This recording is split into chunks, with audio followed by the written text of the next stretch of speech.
கிறிஸ்துவுக்குள் அன்பானவர்களே, நீங்கள் அனைவரும் பாக்கியவான்கள் என்பதை நினைத்து கொள்ள வேண்டும். ஆம் பிரியமானவர்களே, தேவனிடத்தில் அன்பு கூறுகிறவர்களோ, தேவனால் நேசிக்கப்படுகிறவர்களோ, கர்த்தரை தேடுகிறவர்களோ, நீங்கள் யாராயிருந்தாலும் ஆண்டவருடைய அளவற்ற அன்பும் இரக்கமும் உங்களுக்கு உண்டு என்பதை மறந்துவிடவே கூடாது. ஆகவே தான் கர்த்தர் தமது சத்தியமாகிய வசனத்தை அனுப்பி நம்மை ஆசீர்வதிக்கிறார். பாருங்கள், நாகும் தீர்க்கதரிசன புஸ்தகம் 2ஆம் அதிகாரம் 2ஆம் வசனத்தை பாருங்கள்.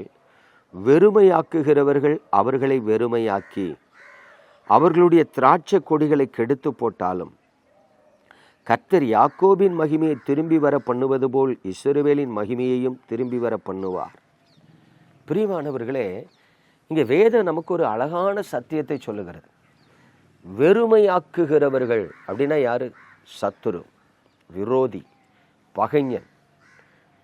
இப்படிப்பட்ட வெறுமையாக்குகிறவர்கள் தேவ பிள்ளைகளுக்கு விரோதமாக எழும்பி போராடி அவர்களை மேற்கொண்டு அவர்களை கீழே விழ தாக்கி அவர்களுக்கு கொடுக்கப்பட்ட ஆசீர்வாதங்களையும் கிருபைகளையும் திருடி கொண்டு அவர்களை வெறுமையாக்கி விட்டு விடுவார்கள் என்று சொல்லி வைத்தாலும், தேவன் தமது இரக்கத்தினால் காண்பிக்கிற ஐஸ்வர்யத்தை பாருங்கள். கர்த்தர் யாக்கோபின் மகிமையை திரும்பி வர பண்ணினது போல இஸ்ரவேலின் மகிமையை திரும்பி வர பண்ணுவார்.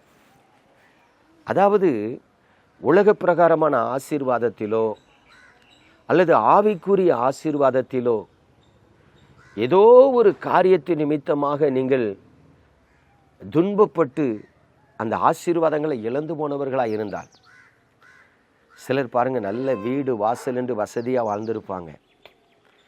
பிள்ளைகள் மூலமாக தங்களுக்கு கொடுக்கப்பட்ட ஆஸ்திகளெல்லாம் இழந்து போயிருப்பாங்க.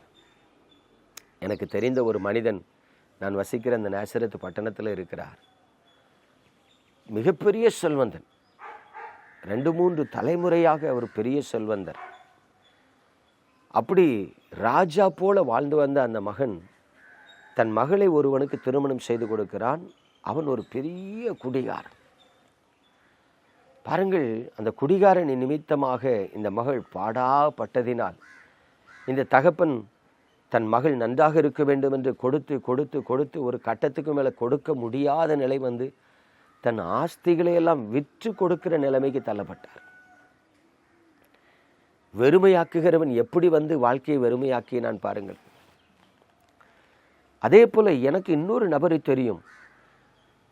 இதே பட்டணத்தில் அவருக்கு ஒன்றுமில்லை, ஆனால் அவர் திருமணம் செய்து வந்த பெண் மிகப்பெரிய கோடீஸ்வரி.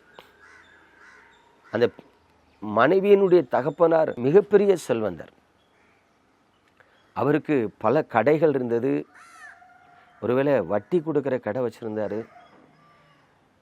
மிகப்பெரிய கோடீஸ்வரராய் வாழ்ந்த அவருக்கு இந்த ஒரு அசுத்தமான மருமகன் வந்து சேர்ந்தார்.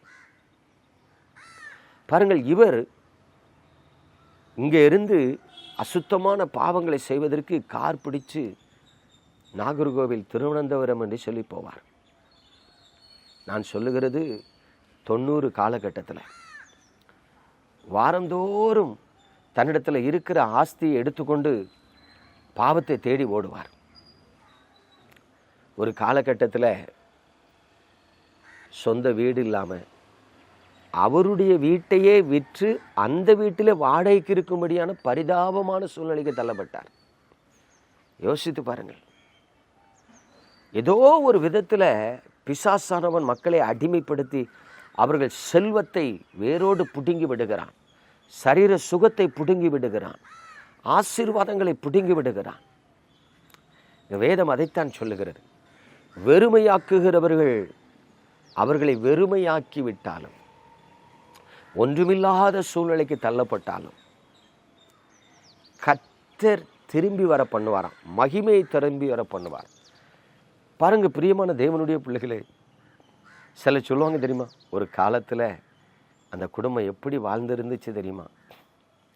ஆமாம், இன்னைக்கு ஆவிக்குரிய வாழ்க்கையிலும் சரி, உலக பிரகாரமான வாழ்க்கையிலும் சரி, பிசாசால் மேற்கொள்ளப்பட்டவர்கள் அடிமைத்தனத்திற்குள்ளாகி ஆசீர்வாதங்களை இழந்து, செல்வங்களை இழந்து, உலக பிரகாரமான ஆசீர்வாதங்களை இழந்து தரித்திரத்திற்குள் தள்ளப்பட்ட நிலையில் இருந்தாலும், ஆவிக்குரிய ஆசீர்வாதங்களை இழந்து வெறுமையாக்கப்பட்ட நிலையில் இருந்தாலும், தேவனுடைய கிருபை ஒரு மனிதனுக்கு கிடைக்கும் என்று சொன்னால் அவன் இழந்து போன மகிமையை தேவன் மீண்டும் திரும்பி வர பண்ணுவார்.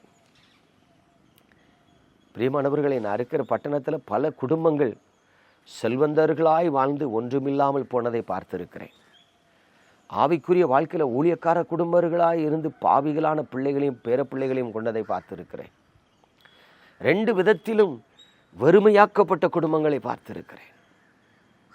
அதில் ஒரு குடும்பம் பார்த்தீங்கன்னா, சாப்பாட்டுக்கே வழி இல்லாமல் 4 வீட்டில் கேட்டு வாங்கி பிழைக்கக்கூடிய நிலைமைக்கு தள்ளப்பட்டார்கள். யோசித்து பாருங்க.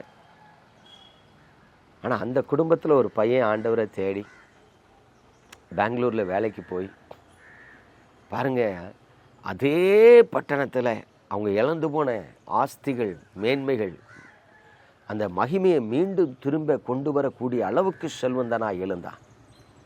That is grace. பிரியமானவர்களே, கர்த்தர் சொல்றாரு, யாக்கோபின் மகிமையை திரும்பி வர பண்ணுவது போல இஸ்ரவேலின் மகிமையை திரும்பி வர பண்ணுவேன். இன்றைக்கு உங்கள் வாழ்க்கையில் பிசாசின் போராட்டத்தினாலோ பாவத்தின் வல்லமையினாலோ நீங்கள் நன்மைகளை இழந்து, கிருபைகளை இழந்து, ஆசீர்வாதங்களை இழந்து, சரீர சுகத்தை இழந்து ஒன்றுமில்லாத நிலைக்கு தள்ளப்பட்டவர்களாக இருந்தாலும், நம் தேவனுடைய கிருபை உங்களிடத்தில் கிடைக்கும் என்றால் அவர் உங்கள் மகிமையை திரும்பி வர பண்ணுவார். உங்களை கை தூக்கி எடுப்பார். உங்கள் அக்கிரமங்களையெல்லாம் மன்னித்து, உங்கள் நோய்களையெல்லாம் குணமாக்கி மீண்டும் உங்களை மறுபடியும் நீங்கள் எந்த ஸ்தானத்தில் இருந்தீர்களோ அதே ஸ்தானத்தில் நிலைநிறுத்துவார். ஆகவே சோர்ந்து போகாதீங்க, பயப்படாதீங்க. ஆண்டவருடைய அந்த கிருபைக்கு காத்திருங்க. உங்கள் வாழ்க்கையில் தேவன் தமது மகிமையை மீண்டும் திரும்பி வர பண்ணுவார். நீங்கள் சுகமாய் இருக்க உதவி செய்வார். நம்ம ஜெபிப்போமா? எங்கள் அன்பின் பரலோக தகப்பனே, பரிசுத்தமான அந்த காலை வேளையில் உமது கிருபையின் கரத்தில் உமது பிள்ளைகளை தருகிறேன். இழந்து போன சகலத்தையும் தாவீது திரும்ப பெற்றுக்கொண்டார் என்று வாசிக்கிறோமே. உம்முடைய பிள்ளைகளின் வாழ்க்கையில் இழந்து போன அந்த ஆசீர்வாதங்களை, கிருபைகளை திரும்ப பெற்றுக்கொள்ள நீங்கள் உதவி செய்யுங்க. உமது அன்பின் கரத்தில் உமது பிள்ளைகளை தருகிறேன், ஆசீர்வதிக்கிறேன். அக்கிரமங்களை மீறுதலையும் மன்னிக்கிற தேவன் தமது முகத்தை உமது பிள்ளைகள் மீது பிரகாசிக்க பண்ணி கிருபையாயிருப்பீராக. இரட்சகர் இயேசுவின் அன்பின் நாமத்தில் ஜெபித்து ஆசீர்வதிக்கிறேன் நல்ல பிதாவே, ஆமென்.